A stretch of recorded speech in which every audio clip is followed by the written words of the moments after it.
Another game to get to as the Rams edge out Arizona here, and another game that saw a slow start by the Arizona Cardinals. Guys, I got a number for you, minus 43. That's the first half point differential for this Arizona team right now. We saw them overcome that a week ago, unable to do so here against an LA team that, again, just sort of pushed their food around in the second half. B-Mac, when you see a number like that, minus 43 in the first half, that tells you what about Arizona as a team?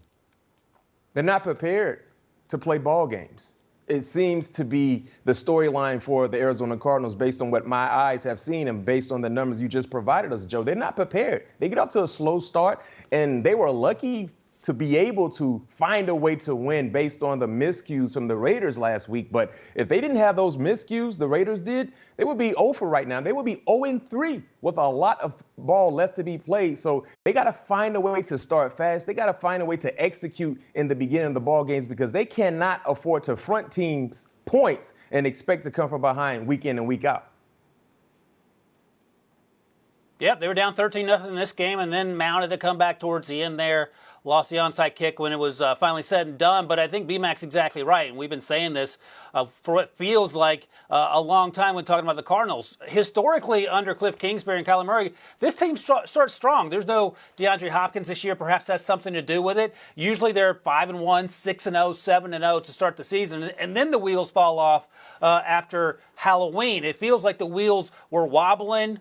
Josh McDaniel and Derek Carr nailed it back together last week and helped them win that football game. But as B-Mac noted, they could very easily be 0-3 as we sit here.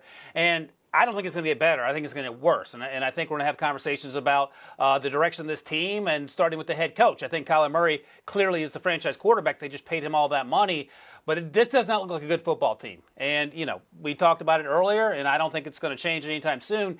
You can't fix things in the middle of a season when they're pretty badly broken. So I don't know what has to happen to fix this Cardinals outfit, but they continue to do the same things in terms of not being prepared early in the games and then having to play catch-up, and that's a dangerous game to play, Joe.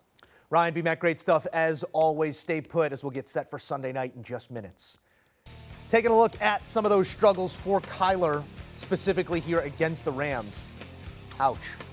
He hasn't been beaten more by anybody else. 1-7 against the foe.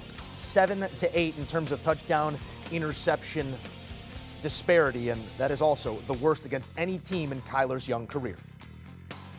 Do you want a sports network that delivers everything that matters about the game? The highlights, the picks, the instant analysis, no yelling, no fake debates, no politics. Hit the subscribe button and never miss a moment.